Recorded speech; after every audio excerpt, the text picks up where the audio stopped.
یو هغه ښځه ده چې د یو سړي ورسره نکاح وشو خو لا واده نه دی شوی، یعنی دا ښځه او خاوند چېرته په یو کور کې چېرته جدا شوي نه دي لا، نو چې په یو کمره کې په یو کور کې لا یوازې شوي نه دي او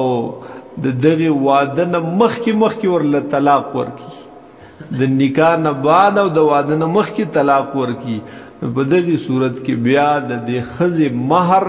نیم رسی، بیا د دې ټول مهر نه رسی بلکې بیا یې نیم رسی. خو که په زندګۍ کې یو ځل هم دا خاوند د دې ښځې سره هغه په کمره کې جدا ناست دی، اگر چې میلاو شوي نه خو یوازې شوي،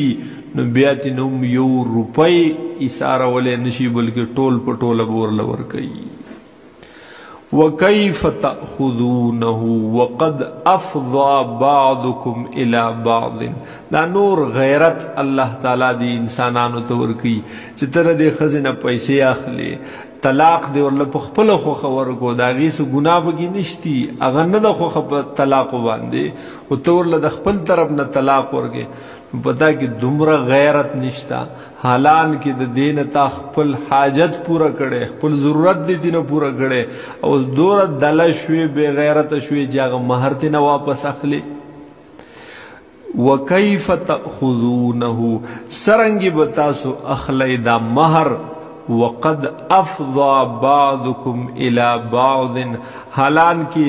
هغه نږدې شوي دي بعض ستاسو بعض نورو ته، یعنی ای خاونده ته نږدې شوی دي خپلې بیبي ته، یا تاسو د یو بل حاجت پوره کړی، د یو بل نه مو ضرورت هغه پوره کړی دی، نو څرنګې اوس په کومه ژبه به ورته وایي چې ما ته مهر را واپس کا. وَأَخَذْنَ مِنْكُمْ مِيثَاقًا غَلِيظًا بل هغه تاسو اغستلی دي هغه پخې وعدې د یو بل نه، چې کله نکاح کې د ملا دې راوستلو د خدای نوم یې پکې ذکر کو، خطبه یې وویله او بیا یې تا ته وویل چې تا قبوله کړې دا، نو تا په دې خپله ژبه باندې وي چې او ما قبوله کړې وا قبوله کړې مې ده،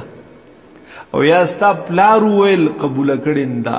ستا رور وویل قبوله کړې ده، نو ولې دغه لوز درنه هیر شو، دغه پخه واده چې د هلته د ګواهانو د مخې کړې ده نو دغه درنه هیره شو کو، د دغې وعدې لحاظ وساته او د دې ښځې نه مهر واپس ماخله. وَأَخَذْنَ مِنْكُمْ او اغستلی دی تاسو د یو بل نه میثاقا غلیظا اغی پخو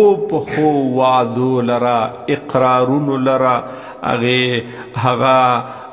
اغی لوزونو لرا چې د مرگ پوری به زمونږ دا نکاوی دا به چرته ختمونا په مرگ به د یو بل نه بیلیږو. اوس واقعا داسې راله چې جدا شوې نو هغه پخې وعدې مه یې روه او مهر ترې نه مه اخله.